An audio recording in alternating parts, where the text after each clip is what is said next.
Bom dia, meus queridos, tudo bem com vocês? Que a graça e a paz de Cristo continue reinando sobre o teu coração e que a sua semana seja uma semana abençoada pelo Senhor Jesus.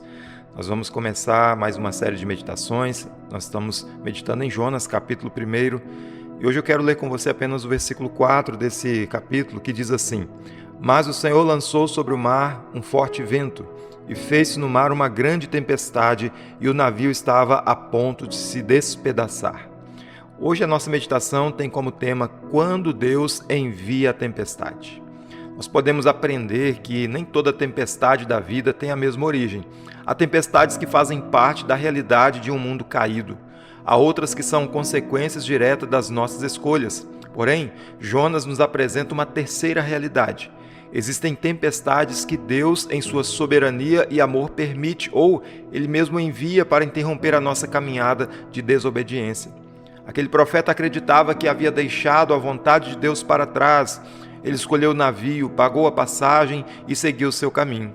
Mas no momento em que tudo parecia estar sob seu controle, Deus entrou em cena.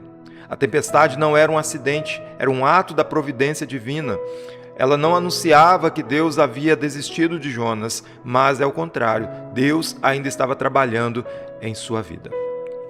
Isso nos leva a pensar algumas coisas. A primeira delas é que Deus continua governando toda a criação. Esse texto começa com uma afirmação que muda completamente o rumo da narrativa, quando ele diz: Mas o Senhor lançou sobre o mar um forte vento. Nós percebemos aqui que não foi o acaso, nem apenas uma mudança climática. Aquele vento estava debaixo das ordens do Criador. Jonas podia escolher um destino, mas ele não podia governar o mar. Deus continuava reinando sobre cada detalhe da criação. Essa verdade também fortalece a nossa fé, pois muitas vezes nós olhamos para as circunstâncias e imaginamos que tudo saiu do controle. Entretanto, a Bíblia nos lembra que o Senhor continua sentado no seu trono. Nenhuma tempestade escapa ao seu governo. O mesmo Deus que dirige os ventos também conduz a história dos seus filhos. E quando tudo parece incerto, nós podemos descansar na certeza de que Ele permanece no controle. Mas nós podemos perceber aqui também, em segundo lugar, que Deus ele intervém quando seus filhos se afastam.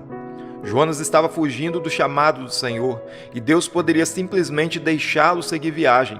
Porém, em sua graça, ele decidiu interromper aquela fuga. A tempestade foi um freio colocado pelo amor divino.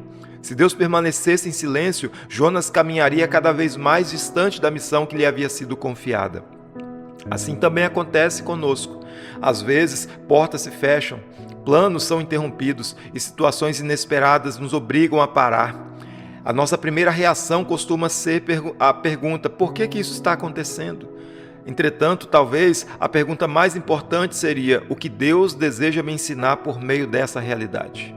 O amor do Senhor não permite que os seus filhos permaneçam de maneira confortável quando está longe da sua vontade. Mas nós podemos também perceber, em terceiro lugar, que a tempestade ela pode ser o início da restauração. A princípio, aquela tempestade parecia anunciar a destruição. O navio já estava prestes a partir-se. Os marinheiros estavam desesperados e Jonas continuava sem perceber a gravidade daquela situação. No entanto, aquela crise marcava o início da restauração do profeta. Deus ele não pretendia destruir Jonas. O que o Senhor queria fazer era conduzi-lo de volta ao caminho da obediência. E nós podemos aprender também aqui que na nossa caminhada, algumas vezes nós vamos enxergar apenas a força das ondas, enquanto Deus ele já está preparando a restauração que virá depois delas. Aquilo que hoje parece uma interrupção pode ser apenas o instrumento que o Senhor está usando para nos aproximar novamente dele, pois a graça de Deus algumas vezes chega até nós na forma de uma tempestade. Eu compartilho aqui algumas aplicações práticas para nós. Primeiro, antes de reclamar das tempestades da vida, pergunte se Deus está falando algo ao teu coração por meio dessas tempestades. Uma outra aplicação é que nós precisamos confiar que o Senhor ele continua governando a nossa história, mesmo quando as circunstâncias parecem estar fora do nosso controle.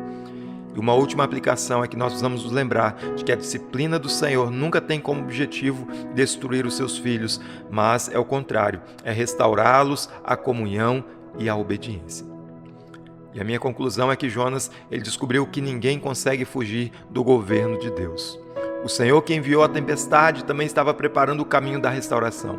O mesmo acontece conosco. Quando Deus permite que os ventos fortes soprem sobre a nossa vida, o seu propósito não é nos afastar, mas é nos trazer de volta para perto dele, pois a tempestade ela pode até assustar, mas nas mãos do Senhor ela sempre serve aos propósitos da sua graça.